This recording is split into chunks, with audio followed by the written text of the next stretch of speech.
नमस्कार, मैं doctor Hemant Kalra, chest specialist हूँ। मैं मैक्स हॉस्पिटल में डायरेक्टर भी हूँ। आज मेरे साथ दिल्ली की और मैं कहूँगा पूरे देश की सबसे बड़ी हेल्थ साइकोलॉजिस्ट डॉक्टर श्वेता हैं। मैं इनसे आज बात करूँगा लोगों को डाइट कैसे लेनी चाहिए, लोगों को कैसे कोप अप करना चाहिए स्ट्रेस से, क्योंकि जो रेस्पिरेटरी प्रॉब्लम्स होती हैं उसमें खान पान का बहुत ही ख़राब उनका खान पान रहता है। पेशेंट स्ट्रेस में भी बहुत ज़्यादा रहते हैं। तो डॉक्टर श्वेता से बात करेंगे कि किस तरह का उनका खान पान होना चाहिए, किन चीज़ों से उनको बचना चाहिए, कैसे स्ट्रेस को कोप अप करना चाहिए, कैसी हेल्दी लाइफ वो जी सकते हैं। सबसे पहले डॉक्टर श्वेता, मैं आपसे जानना चाहूँगा, बीमारियों के बारे में तो हम बाद में बात करेंगे। जो नॉर्मल हमारे इंडियन पॉपुलेशन है, बहुत सारे बीमारियों से जूझ रहे हैं, बहुत सारी बीमारियां हैं, शुगर, डायबिटीज़, हाइपरटेंशन, लंग्स की भी प्रॉब्लम है। ये सारे जो मरीज हैं, ये सारे जो पेशेंट्स होते हैं, इनकी डाइट को कैसे अच्छा रखा जाए, इनको बीमारियों से दूर कैसे रखा जाए, इनको और अच्छा हेल्दी कैसे बनाया जाए, उसके बारे में आप मेरे को बताइए। जी डॉक्टर हेमंत, क्वेश्चन बहुत अच्छा है। जब तक किसी इंसान को ये समझ में नहीं आता कि दो तरीके से कोई भी बीमारी आपकी बॉडी में एंटर करती है या फिर आउटपुट देती है कि मैं आ चुकी हूँ। पहला, हम अपने ब्रेन को क्या खाना खिला रहे हैं, एंड दूसरा, हम अपनी बॉडी को क्या खाना खिला रहे हैं। हम अगर 70% ऑफ पॉपुलेशन को देखें तो उसमें से बहुत सारे आज की डेट पे ऐसे लोग मिलेंगे जो अपना लाइफस्टाइल बहुत अच्छा रख रहे हैं, जिम जा रहे हैं, वॉक कर रहे हैं, बहुत अच्छा खाना खा रहे हैं, but still silent heart attacks भी आ रहे हैं। बिल्कुल भी वेट ऊपर नहीं है, and suddenly they land into the hospital because of एक छोटी सी बीमारी जो फ्लेयर अप हो चुकी थी। 19 ईयर ओल्ड मेरे पास ही एक पेशेंट आया आफ्टर अ बाईपास। तो उसमें सबसे बड़ा चैलेंज जो हम सब इग्नोर कर रहे हैं, नंबर 1, स्लीपिंग आवर्स। 8 घंटे सोना is very important, and peacefully सोना इज़ वेरी इंपॉर्टेंट।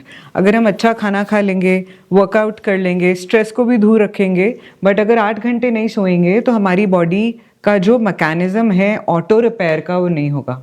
सेकेंडली, अब बात करते हैं कि हम बॉडी को क्या खिला रहे हैं। There are lot of people जो बोलते हैं हम क्लीन खाते हैं, बट खाते खाते वो रील्स चल रही हैं, टीवी देख रहे हैं, कोई ना कोई थॉट चल रहा है, इसके बाद मुझे क्या करना है वो चल रहा है। वो कल्चर ही फिनिश हो गया कि खाना शुरू करने से पहले हम थैंक यू करें, ग्रेटफुल होएं। अगर ये कंट्रोल नहीं कर सकते कि खाना बना कैसे है, बट खा कैसे रहे हैं, वो ज़रूर कंट्रोल कर सकते हैं। फीलिंग ऑफ ग्रेटफुलनेस के साथ जब हम खाना खाते हैं, जब हमें फ्लेवर समझ में आते हैं, then we take a lot more time to eat. 20 minutes scientifically proven है, स्टमक को लगते हैं ब्रेन को सिग्नल देने में दैट आई एम फुल। तो वो 20 मिनट में ये नहीं है कि बाल्टी भरकर खाना है, खाना तो उतना ही है जितनी रिक्वायरमेंट है, बट जब हम 32 बार चबा के खाते हैं, अगेन अ रिमाइंडर, 32 दांत हमें इसीलिए मिले हैं कि हम 32 बार चबा कर खाएं। जब स्लोली ग्रेजुअली हम चबा कर खाते हैं तो डाइजेशन हमारे सलाइवा से ही शुरू हो जाता है, एंड देन जब फूड नीचे जाता है, फ्लेवर्स के साथ आप आराम से खाते हैं, तो हो ही नहीं सकता कि किसी भी तरीके का कोई भी मेडिकल डिसऑर्डर बॉडी में आ पाए। पहले जैसे 85, 90, 95, 100 ईयर्स तक का साइकिल होता था, अभी वो साइकिल ऑफ ईयर्स बहुत कम होता जा रहा है। सो यही दो इम्पॉर्टेंट फैक्टर्स हैं। अगर हमने इसको पकड़ लिया कि हमारा food for brain and food for body क्या है सर, देन मेडिकल डिसऑर्डर्स तो प्रिवेंशन पर ही रहेंगे।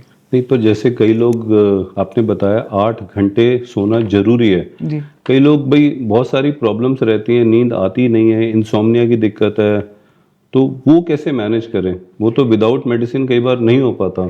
सर देखिए, मेडिसिन इज़ वेरी एसेंशियल।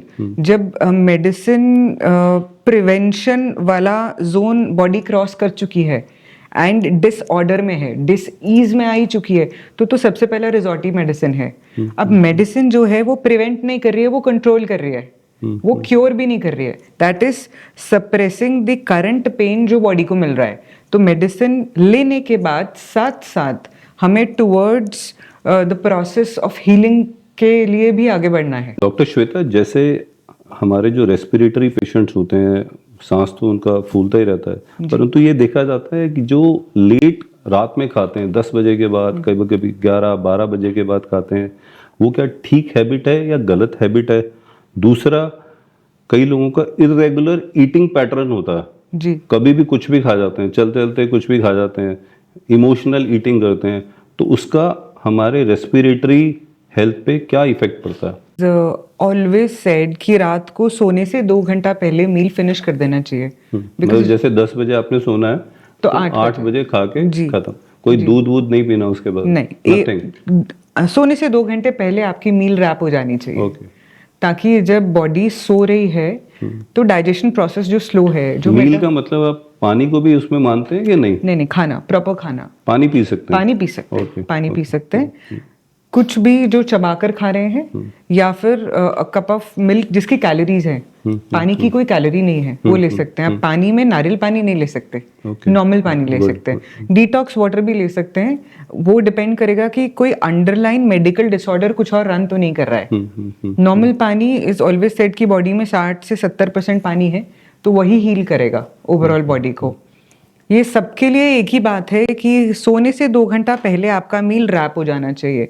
और जब हम स्पेसिफिकली इसको रेस्पिरेटरी डिसऑर्डर्स के पेशेंट्स के बारे में डिस्कस करेंगे तो उसमें सर जैसे रात को लेटते हैं और स्टमक अगर थोड़ा सा एक्सपैंड कर चुका है हमारा खाना खाने के बाद, so diaphragm will come up, lungs will get a smaller space to breathe. बिल्कुल। एक वो इशू ऐड ऑन हो जाता है। दूसरा, जब बॉडी ऑलरेडी प्रोसेस कर रही है खाने को एंड जो हमारा इम्यून हेडक्वार्टर है जिसको हम गट बोलते हैं, उसमें कुछ ना कुछ चली जा रहा है। एंड देन ईसोफेगस जो हमारा, जिसको हम फूड पाइप बोलते हैं या एयर पाइप बोलते हैं, उसी से खाना खाना है और उसी से सांस लेना है, तो एसिड रिफ्लक्स के चांसेस बढ़ जाते हैं।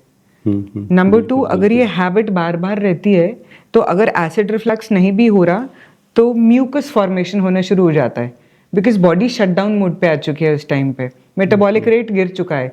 तो अगर 2 घंटे पहले मैंने मील रैप कर दिया है जिसमें मैं नॉर्मल बैठी हुई हूँ, chances of reflux and mucus formation बहुत हद तक कम हो जाते हैं, रादर निल ही हो जाएंगे उसमें। इमोशनल ईटिंग के बारे में बताइए।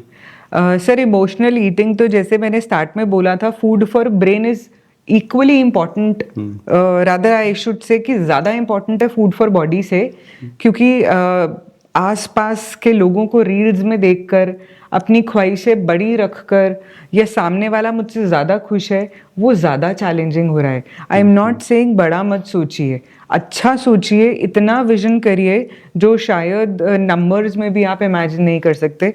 उसके लिए स्टेप बाय स्टेप काम करना पड़ता है, ये नहीं ओवरनाइट वो हो जाएगा।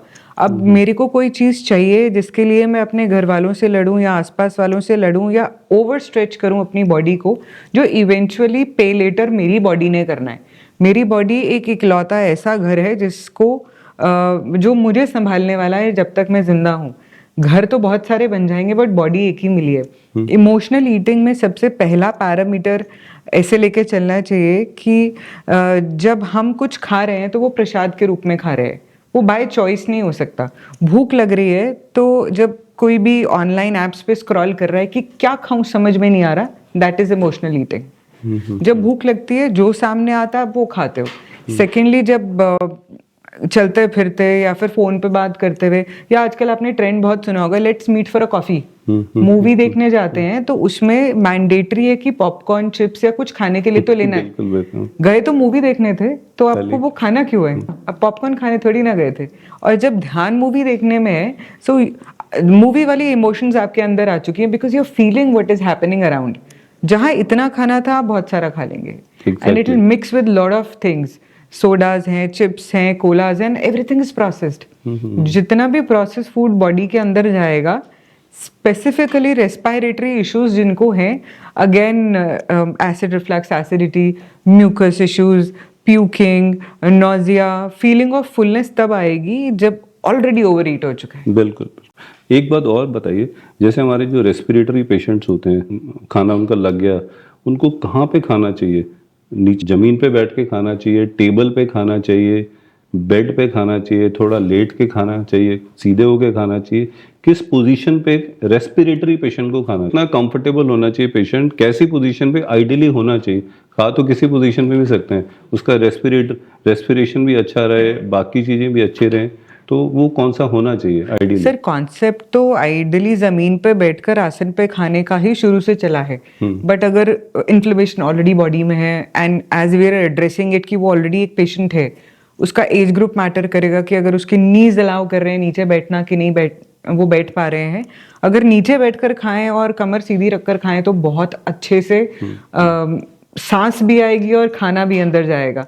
अगर वो पॉसिबल नहीं है, जैसे कई बार घुटने में प्रॉब्लम है, नहीं बैठ सकते नीचे, तो देन बेस्ट क्या है फिर? देन बेस्ट इज दैट आप अपने बेड पर पीछे आराम से पिलो रखकर सामने एक ऐसा छोटा सा टेबल हो जिसपे कंफर्टेबली आप खाना खा पा रहे हैं। मैं ये वेस्टर्न कल्चर वाला जो कॉन्सेप्ट है कि टेबल एंड चेयर पे बैठकर खाने का, वो भी नहीं बोलूंगी, बिकॉज बहुत सारे पेशेंट्स को एडीमा इश्यूज होते हैं। तो जितना वो पैर भी लटका कर बैठेंगे they will still have more problems.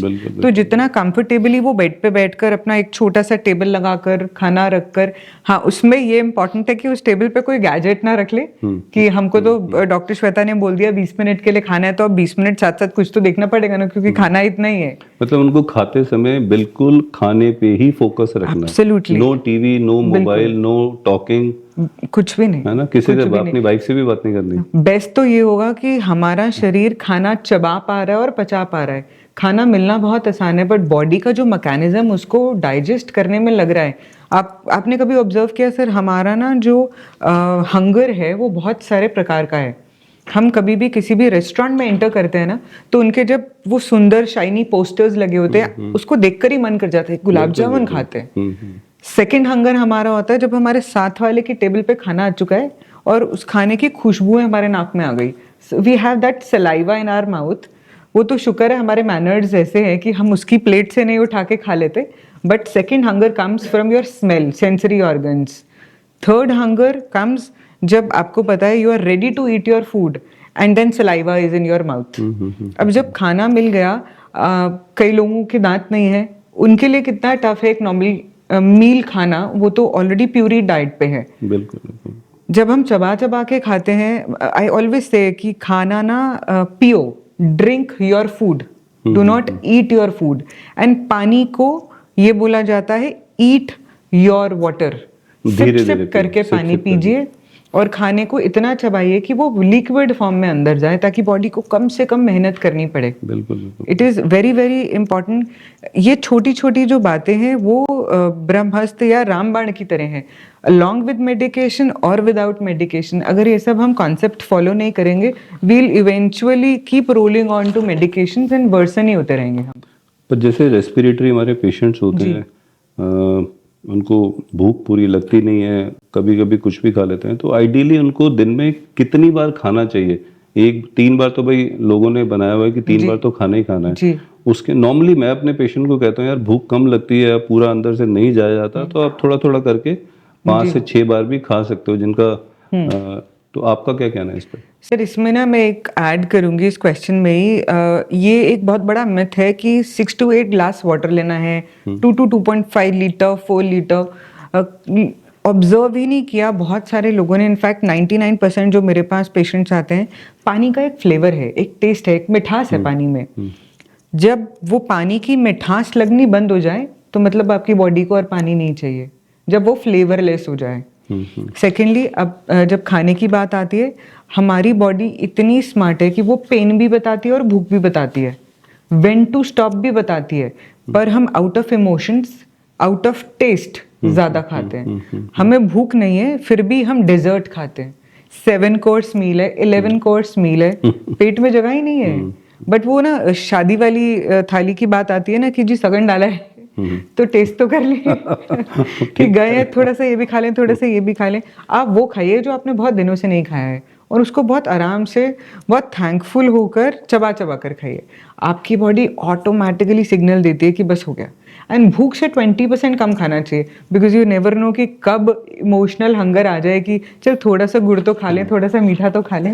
आपका कहने का मतलब ये है कि मेरे रेस्पिरेटरी पेशेंट्स शादी ब्याह में ना जाएं? नहीं नहीं सर, बिल्कुल जाएं, बिल्कुल जाएं, बट वो प्लेट में जितने सारे कलर्स उठाए जाते हैं, ये भी खा लें, ये भी खा लें, ये भी खा लें, वो खाएं जो बड़े दिनों से मिस कर रखा है।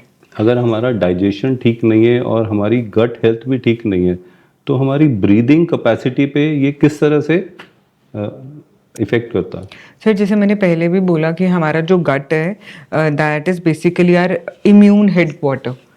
अगर गट में कुछ भी डाइजेशन रिलेटेड प्रॉब्लम है, या फिर इसको और सिंप्लीफाई करते हैं, अगर गट में कोई लोचा चल रहा है तो बॉडी इन्फ्लेट करेगी, इन्फ्लेमेशन होने ही वाली है।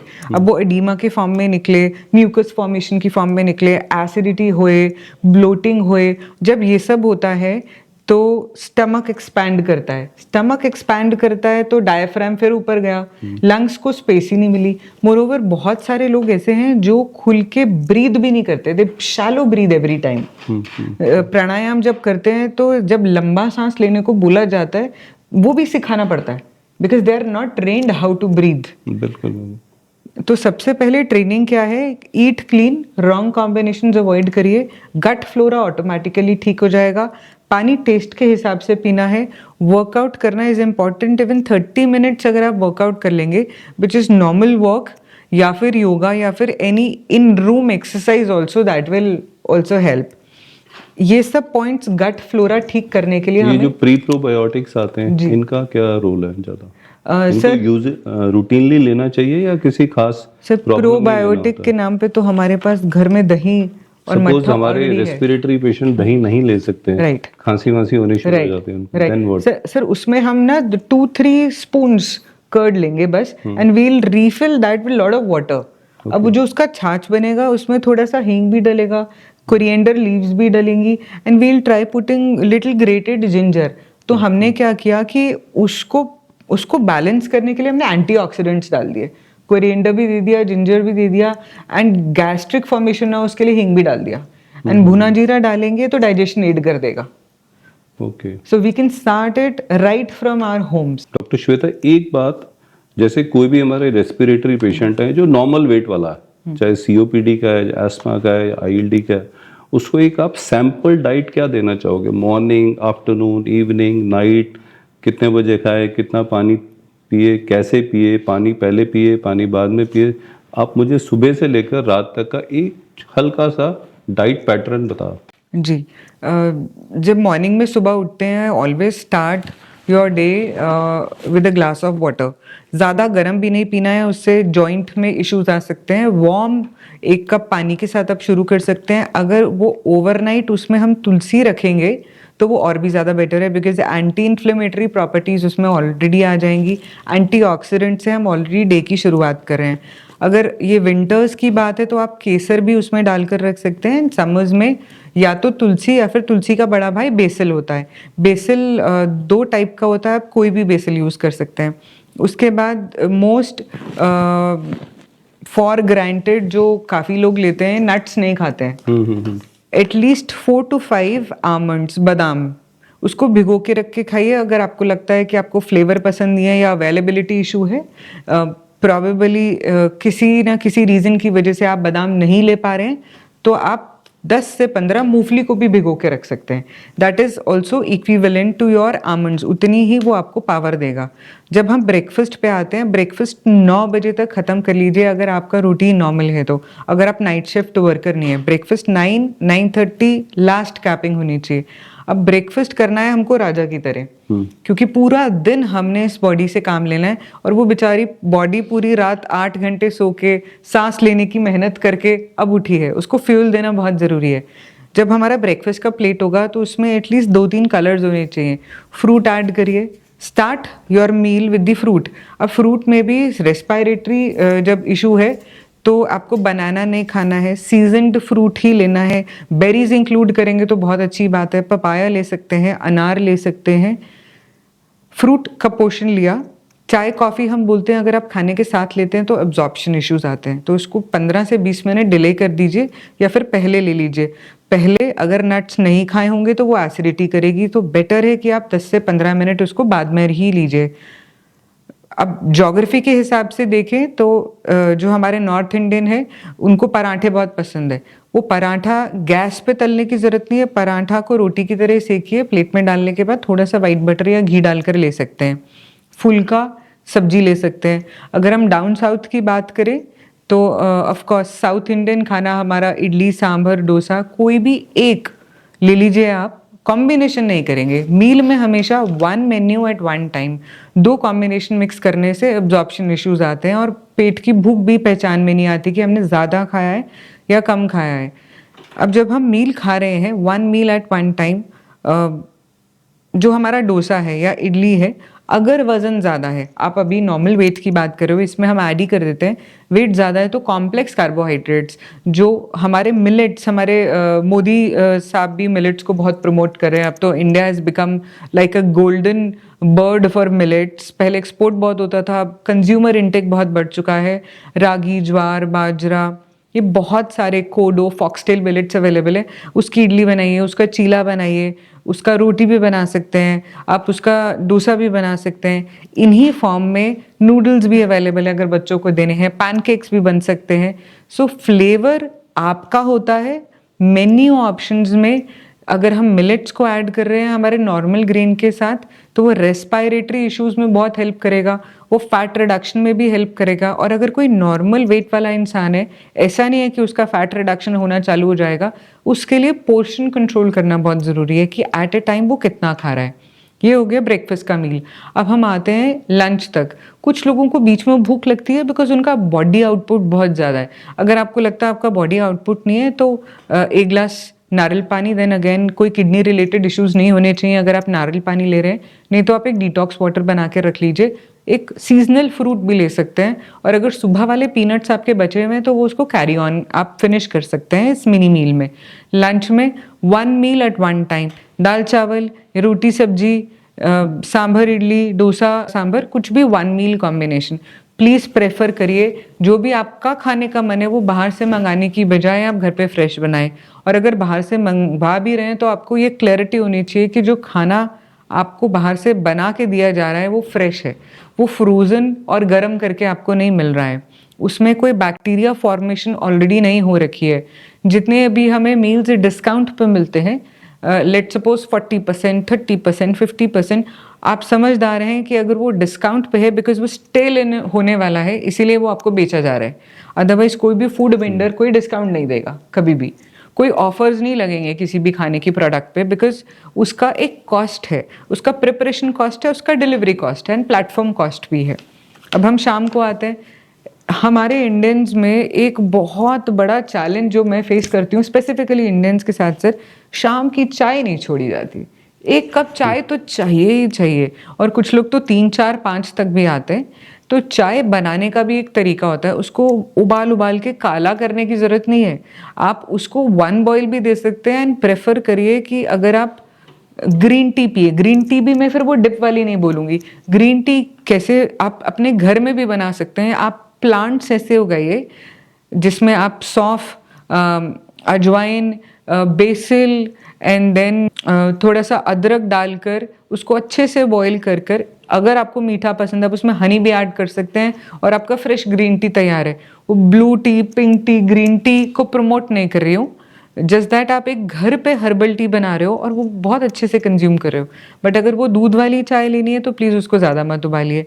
अब चाय कभी भी सिंपल चाय बॉडी को बहुत नुकसान करती है, एसिड प्रोडक्शन बढ़ा देती है, तो इसके साथ थोड़ा बहुत कुछ लीजिए। थोड़ा बहुत लेने में ड्राई फ्रूट प्रेफर करिए, मखाना प्रेफर करिए, ड्राई भेल भी प्रेफर कर सकते हैं। बट जो प्रिजर्वेटिव वाली चीज़ें हैं, फ़ैन, रस, बिस्किट, वो जितना अवॉइड कर सकते हैं करिए। और अगर लेना है तो फिर अपने घर पे बना लीजिए। आपको पता है आपने उसमें बढ़िया देसी घी डाला है, बटर डाला है, चीनी की जगह खांड डाल दीजिए। छोटे छोटे चेंजेस बहुत इफेक्ट करेंगे। शाम को अगर विंटर्स हैं और आपको लगता है आपको भूख लग रही है तो आप सैलेड एंड सूप ले सकते हैं आपकी मील से पहले। अगर आपको भूख नहीं लग रही है आप वो पूरा का पूरा स्किप कर सकते हैं। जब आपकी डिनर की बारी आएगी फिर 1 मेन्यू चलेगा। अब ये नहीं कि एक फुल्का भी दे दो, चावल भी दे दो, थोड़ा सा दाल भी दे दो, सब्जी भी दे दो। अगर आप नॉन वेजिटेरियन है तो then also stick to your non vegetarian portion along with chapati और राइस और टोस्ट और इडली और योर डोसा। एंड अगर आप दाल ले रहे हैं तो भी सारे और कॉम्बिनेशन सेम रहेंगे। कॉम्बिनेशन ऑफ मील ऐसा होना चाहिए कि वो सबसे पहले आँखों को सुंदर लगे, उसके बाद उसका फ्लेवर ऐसा हो जो एसिड प्रोड्यूस नहीं कर रहा है। रॉन्ग कॉम्बिनेशंस मैं ऑलरेडी बता चुकी हूँ, उनका ध्यान रखिए। हेवी एंड लेट नहीं करेंगे, डेयरी को शुगर के साथ मिक्स नहीं करेंगे। इसका मतलब वो खीर नहीं खा सकते हैं हम वो गाजर का हलवा नहीं खा सकते हैं क्योंकि उसमें दूध और चीनी दोनों डला है। स्पेसिफिकली इन छोटे छोटे चेंजेस को जब हम ध्यान देते हैं, मैं बिल्कुल मना नहीं कर रही हूँ कि मीठा नहीं खाइए, आप उसका पोर्शन एंड कॉम्बिनेशन चेंज कर कर खाइए। कौन सी ऐसी हैबिट्स हैं जो हमारे लंग फंक्शन को कम करती हैं, जो खास तौर से जो रेस्पिरेटरी पेशेंट्स होते हैं? रेस्पिरेटरी के लिए बहुत फोकस्ड एंड जो पेशेंट्स अभी नहीं मिले हैं, वैसे तो ऑलरेडी पोल्यूशन बहुत है, इसके ऊपर मैं देखती हूँ छोटे छोटे बच्चे आजकल वेप्स करना शुरू हो चुके हैं, so they will have to quit smoking, vaping, alcohol of course हम प्रमोट नहीं करते और रोक भी नहीं सकते, so moderate quantity if they can do, quit करे तो बहुत ही अच्छी बात है। अल्कोहल मॉडरेशन अगेन बहुत कम होना चाहिए, vaping and smoking and specifically hookahs, I have seen so many females getting into hookahs, so they are adding more medical disorder in their life. बिल्कुल बिल्कुल। Another thing is जब breathlessness हो रहा है आपको already, तो please workout मत करिए, don't run if you are really feeling breathless, you can go for brisk walks, जितनी body allow करती है, just push it 20%, and if you will start improving 1% per day, in 100 days you will eventually build up your stamina. So exercise moderate शुरू करिए, then brisk करिए, उसके बाद running पर आइए, सीधा मुझे भागना है उस पर नहीं आना चाहिए कभी भी। एंड आई हैव सीन कि जिम में जाते ही उनको सारी मशीन्स यूज करनी है, सारे डंबल्स उठाने हैं, ठीक है बॉडी बन जाएगी, स्लोली ग्रेजुअली बनाइए। अब अगर जिम जा रहे हैं तो प्रोटीन लेना इज़ वेरी इंपॉर्टेंट। अब प्रोटीन के लिए मुझे आर्टिफिशियल सोर्सेज से ही क्यों लेना है when I have so much in my plate to have. Vegetarians के लिए we have edamame, we have soya, we have paneer, we have milk and its products.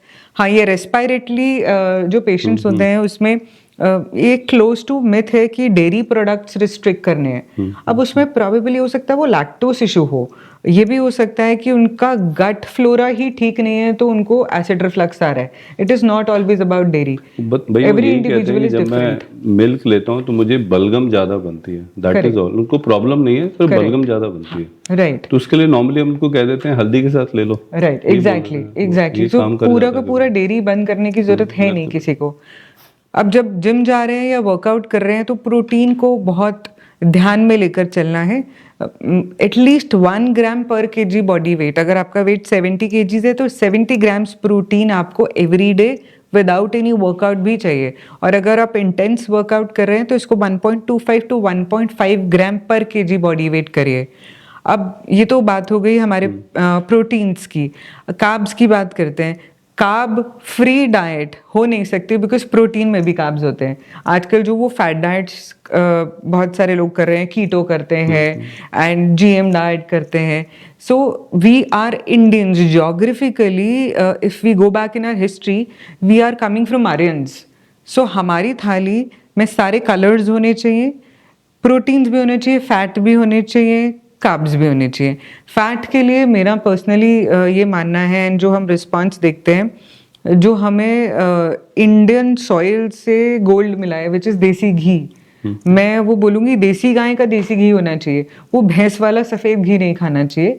देसी गाय का देसी घी, और अगर वो बिलौना प्रोसेस से हमें मिला है, वो ऑलरेडी सर बहुत सारे मेडिकल डिसऑर्डर्स ठीक करने में सपोर्ट करता है। Skin, hair, nails along with greasing our colon, जिससे constipation, acid refluxes, inflammation, gastric problems काफ़ी हद तक ठीक हो जाती हैं।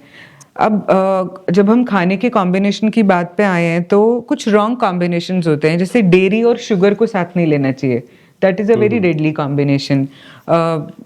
ठंडा और हेवी भी एक गलत कॉम्बिनेशन है। रात को specifically I would say late and heavy, वो भी एक गलत कॉम्बिनेशन है। एनी फूड प्रोडक्ट जो गैस्ट्रिक फॉर्म करता है, जैसे कि हम जब पोटैटो को मिक्स कर देते हैं कैप्सिकम के साथ, it is a wrong combination. Beans and potato is again a wrong combination. Beans and curd is a wrong combination. तो ये छोटे छोटे रॉन्ग कॉम्बिनेशंस को जब हम ठीक कर लेते हैं, so they start adding value to my meal. अब मेरे मील में कार्ब्स, प्रोटीन, फैट के साथ थोड़ा सा डेजर्ट, मैंने तो अपने लिए बहुत टाइम से, I use to love desserts वैसे, तो just to control that craving I started saying मैं इतनी स्वीट हूँ, मुझे मीठे की क्या ज़रूरत है। सो उससे मेरा पोर्शन कंट्रोल हो गया। So you need to trick your brain, train your brain कि आपको कितना खाना है, कब खाना है और कैसे खाना है. Specifically there is no fix time. अब रात को जो 1 बजे सो रहा है उसको मैं ये नहीं कह सकती 8 बजे मील बंद करिए. उसको अगेन 2 घंटे का गैप करके सोना है. That's it. There are lot of night shift workers जो प्रैक्टिकली 10 बजे नहीं सो पाएंगे. बहुत सारे बच्चे हैं जो रात को पढ़ते हैं, लेकिन उनको मेरा एक सजेशन है कि आप रात में सोइए और दिन में पढ़िए. That is more better. And definitely जितना हम अपने गैजेट से दूर रहेंगे उतना हमारे मेडिकल प्रॉब्लम्स कम रहेंगे. डेफिनेट. डॉक्टर श्वेता, एक बात और बताइए. वैसे तो हमारे सारे जो पेशेंट स्लीप एपनिया के पेशेंट होते हैं, जब वो अगले दिन उठते हैं तो वो यही कहते हैं यार मैं पूरा थका थका हूँ, सोने के बावजूद भी थका थका रहता हूँ. और भी कोई इसके कारण है स्लीप एपनिया के अलावा, या स्लीप एपनिया ही एक इम्पॉर्टेंट कारण है? स्लीप एपनिया जब कारण बना उसके पहले ही बॉडी डिसऑर्डर में थी. वाटर इनटेक ठीक नहीं था. उन्होंने जो हमने मील गैप की बात करी वो नहीं करना सीखा या ध्यान नहीं दिया, या फिर बॉडी एक अंडरलाइन स्ट्रेस में कंटिन्यूस रहती है. स्ट्रेस हमेशा खराब नहीं होता है.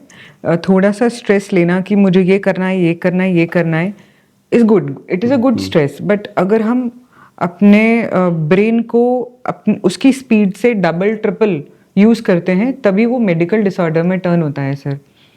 Hydration is very important. Number 2, 2 घंटे का गैप रखना इज़ वेरी इंपॉर्टेंट.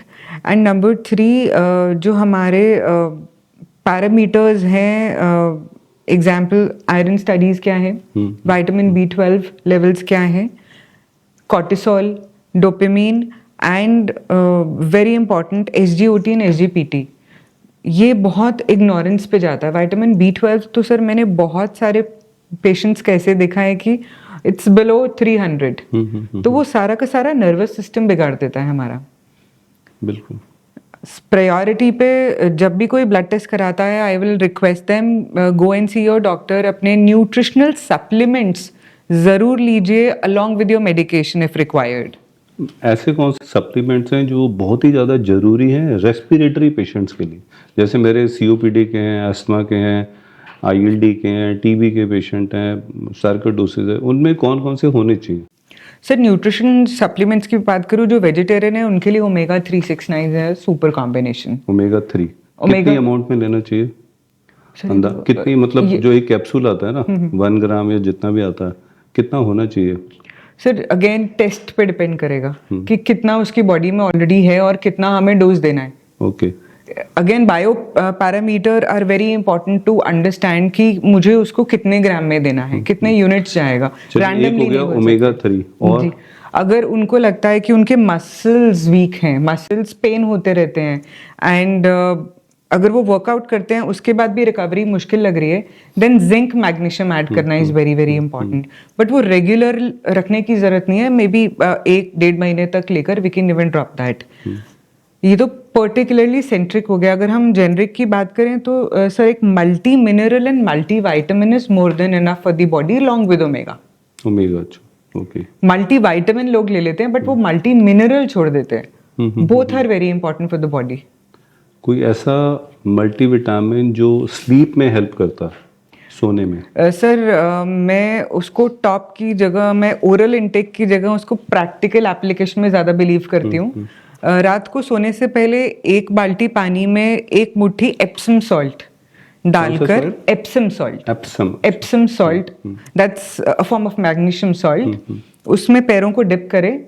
जब वो रूम टेम्परेचर पे आ जाए, पैर पहुंचकर मैग्नीशियम मॉइस्चराइजर या मैग्नीशियम ऑयल पैरों के तलों पे लगा लें. अगर लगता है कि वो इतना इजीली अवेलेबल नहीं है तो हम सबके घरों में देसी घी अवेलेबल है. देसी घी से पैरों की तलियों की मालिश करके and then they can go to sleep बहुत आराम से. ओके. श्वेता, किस प्रकार की डाइट लंग्स को हेल्प करती है? सर वो वार्म होनी चाहिए. कोल्ड होगी तो वो म्यूकस फॉर्म कर सकती है. स्पाइसी नहीं होनी चाहिए, फ्राइड नहीं होनी चाहिए, प्रोसेस नहीं होनी चाहिए. तो फिर सब बोलेंगे खाएं क्या, सब कुछ तो बंद कर दिया. जो भी आप खाना चाहते हैं वो बिल्कुल फ्रेश होना चाहिए, बाय तवा, बाय पैन, या फिर आप कुछ भी ऐसी चीज़ जो सीधा बनते देख रहे हैं या बना पा रहे हैं, दैट इज़ वेरी हेल्पफुल. मतलब ठंडा नहीं होना चाहिए? ठंडा नहीं होना चाहिए सर. ठंडा जैसे पानी ले लिया या किसी ने पेप्सी ले ली, कोका कोला ले ली, ऐसी बहुत सारी चीज लोग खाते हैं। हमारे लंग्स वाले पेशेंट भी खूब खाते हैं, तो वो क्या कहना चाहेंगे उसको? किसी भी तरीके की फिजी ड्रिंक्स तो किसी नॉर्मल बॉडी में भी नहीं डलनी चाहिए, तो रेस्पिरेटरी तो बहुत दूर की बात है। बिल्कुल बिल्कुल। जब हम इरिटेटेड ड्रिंक्स की बात करते हैं तो इरिटेटेड एरिएटेड बिल्कुल आसपास ही है, उसको ध्यान में रखिए।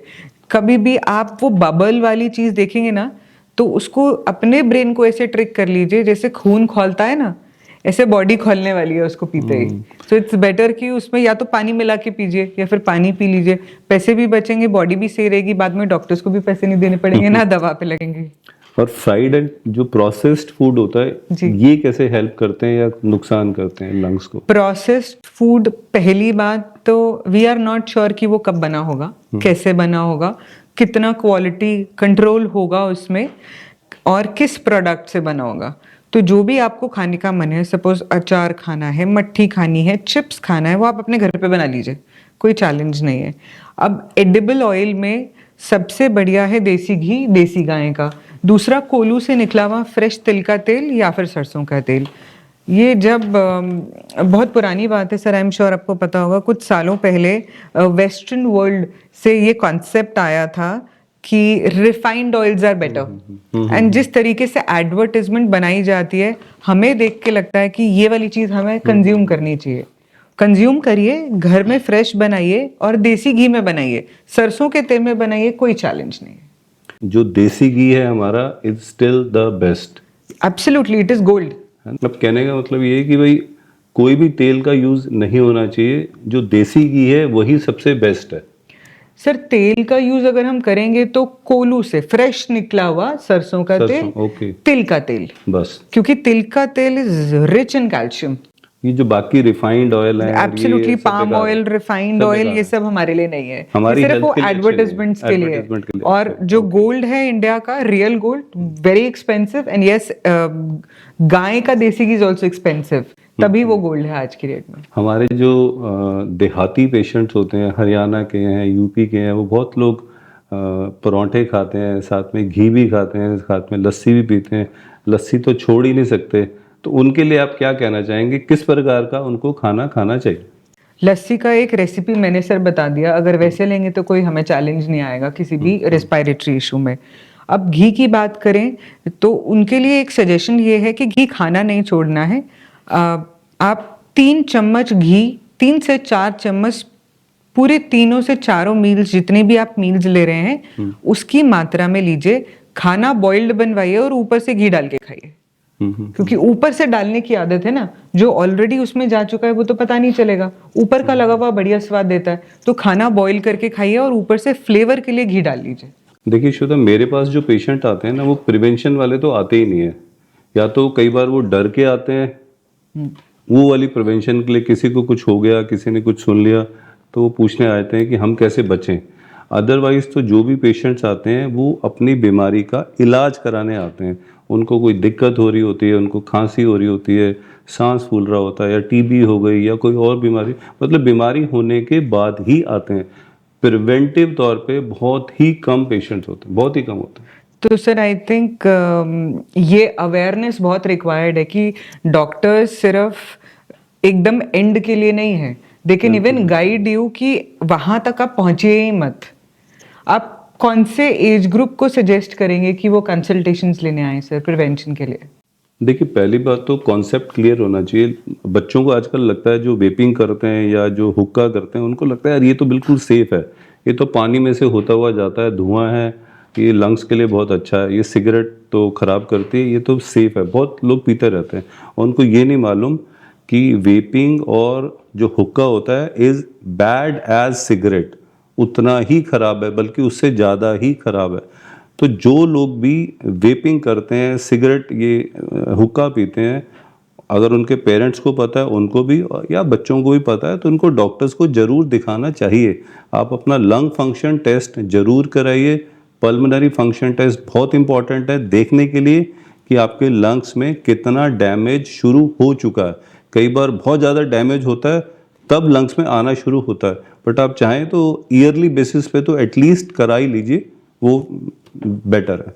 एंड सर इसमें पैसिव लोगों के लिए भी तो इम्पोर्टेंट होगा ना। बिल्कुल, पैसिव भी उतना ही इम्पोर्टेंट है जितना एक्टिव स्मोकिंग है।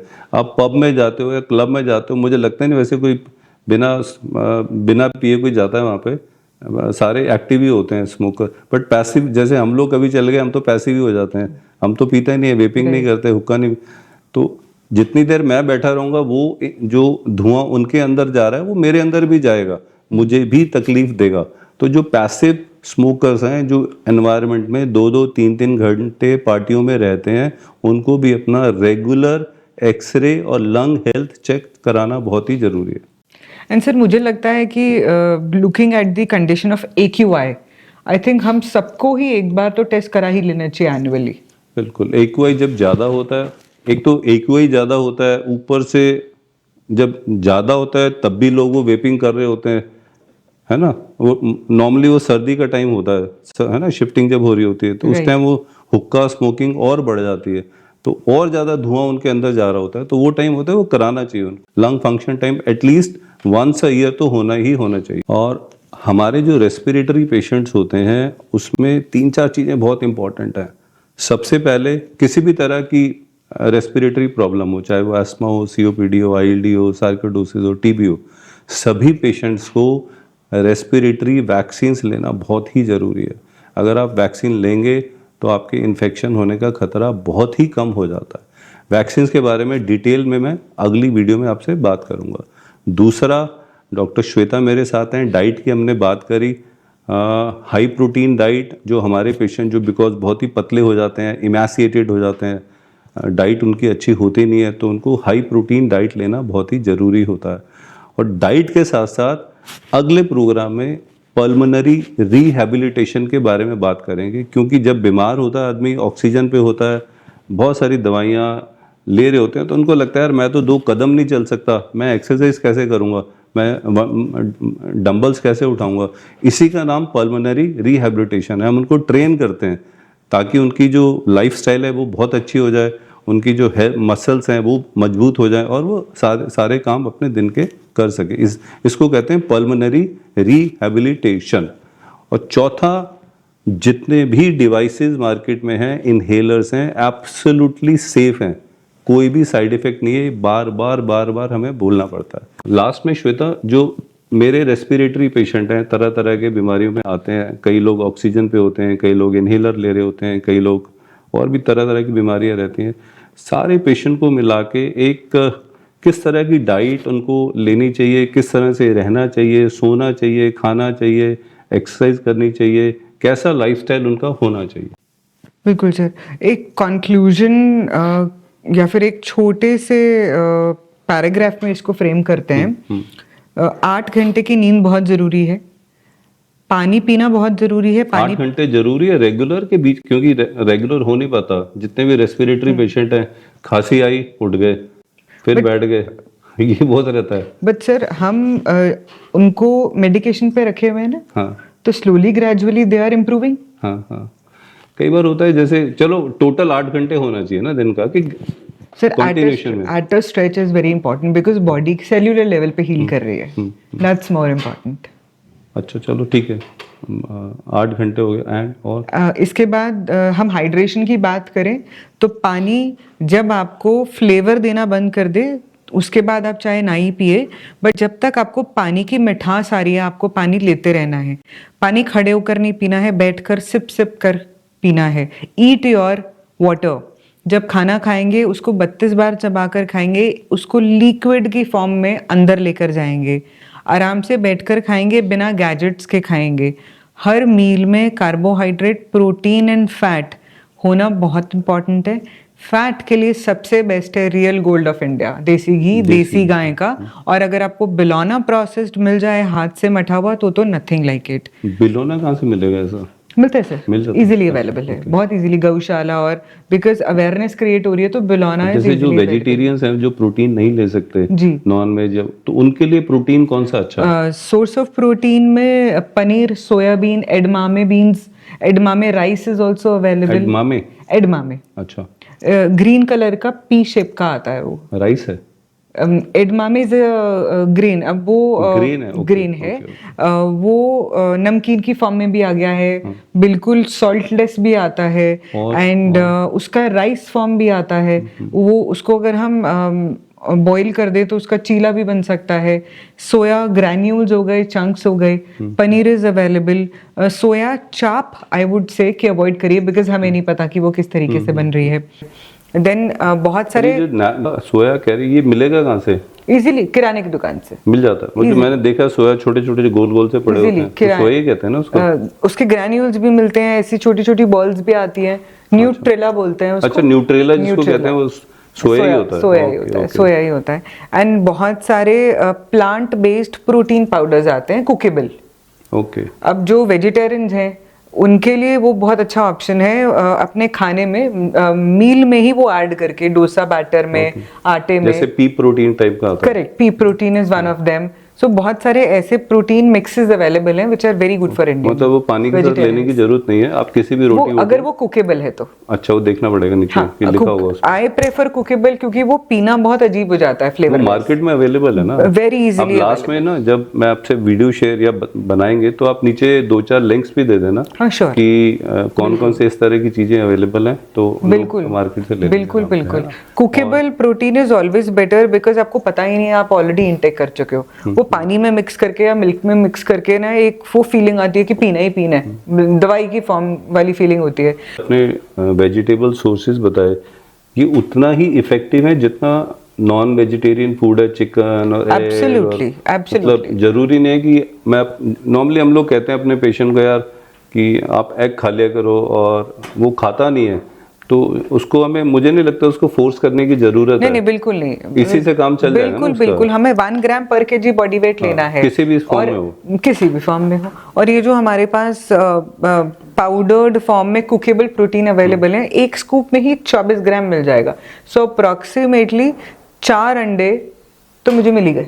एंड मेरे जो स्पिरिचुअल एस्पेक्ट्स हैं, जो मेरा टेस्ट बर्ड है, वो भी मेंटेन रहा। आपने बताया जो रिलीजियस होता है, कोई हर आदमी का रिलीजन अलग होता है, प्रैक्टिसेस अलग अलग होती हैं, तो रिलीजन को अच्छी तरह से फॉलो करने से लाइफस्टाइल कैसे चेंज होता है, मे बी किसी भी बीमारी में?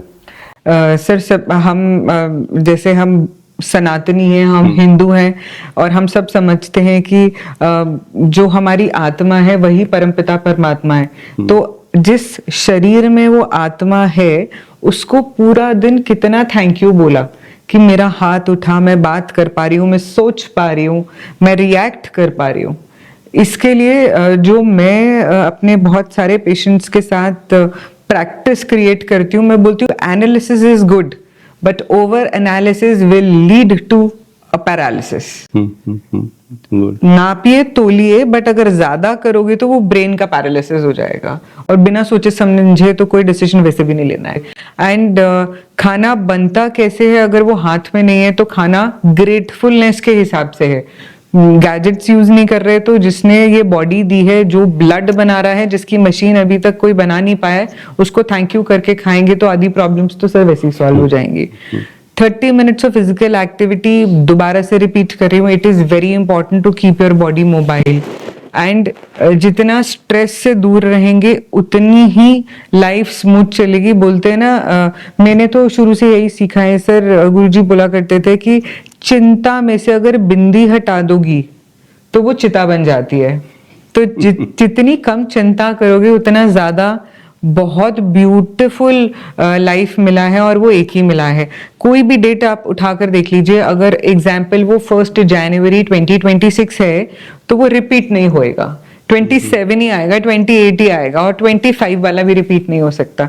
तो आज आपने कितना अपने आप को खुश रखा, आसपास वालों को पॉजिटिव वाइब्रेशंस दी, अपनी हेल्थ को हील होने के लिए आपने कितना पॉजिटिव ऑरा क्रिएट किया, वो बहुत जरूरी है। डॉक्टर श्वेता का मैं धन्यवाद करूंगा कि ये हमारे प्रोग्राम में आए, आपको बहुत सारी अच्छी अच्छी चीजें बताई। मैं उम्मीद भी करूंगा कि अगली बार फिर इनको बुलाएंगे और डाइट के और हेल्थ के बारे में और ज्यादा अच्छे से बात करेंगे। Thank you very much. Thank you sir.